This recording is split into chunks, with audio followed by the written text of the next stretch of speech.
Maraming pamilya ang nagtungo sa Luneta Park sa Maynila para roon ipagdiwang ang bagong taon.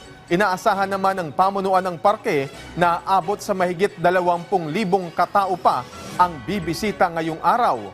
Si Bien Manalo sa sentro ng balita, live. Bien. Alan, sa ngayon ay tuloy-tuloy ang pagdating ng ating mga kababayan dito sa Luneta Park sa Maynila para mamasyal at ipagdiwang ang bagong taon.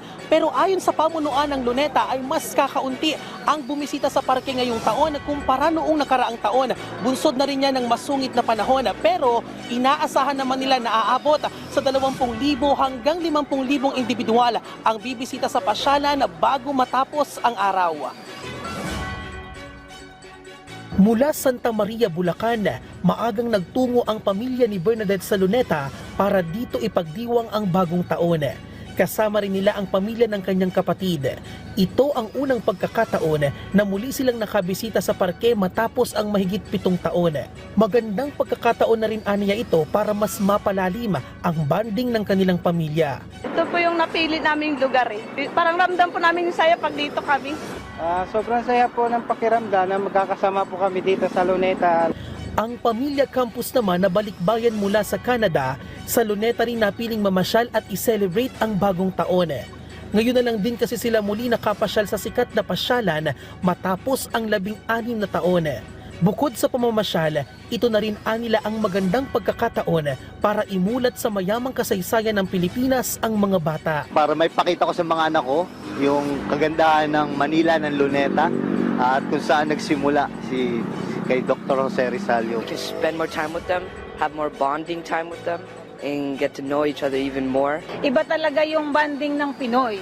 Iba yung pagka nasa sarili mong bansa ka. Sa datos ng pamunuan ng Luneta, umabot sa halos 40,000 individual ang naitalang dumalo sa countdown sa pagsalubong sa bagong taon. Malayo mula sa mahigit 100,000 individual na kanilang inasahan. Nakapagtala naman ng halos 2,000 individual na bumisita sa parke kaninang umaga. Malayo pa ito sa 110,000 hanggang 180,000 na individual na inaasahang bibisita sa parke ngayong araw. Pero inaasahan naman nila na aabot pa ito sa higit 20,000 bago matapos ang araw.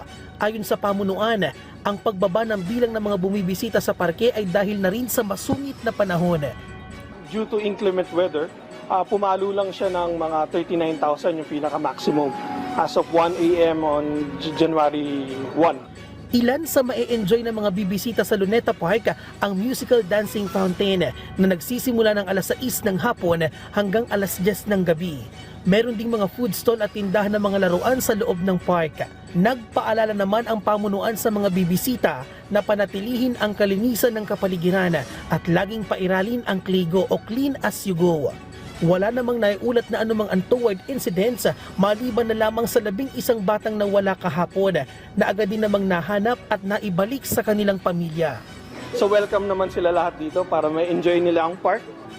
So everybody's welcome. Alan, bukod naman sa mga police personnel ay may mga nakadeploy ding tourist police, Coast Guard at Philippine Army sa paligid dyan ng Luneta Park. Iyan naman ay para matiyak ang seguridad at kaayusan sa lugar. At yan ang update dito sa Luneta Park sa Maynila. Happy New Year, Alan, at pahingi naman ako ng Grahams. Balik sa'yo. Leche Flan ang may tira kami. Maraming salamat, Bien Manalo.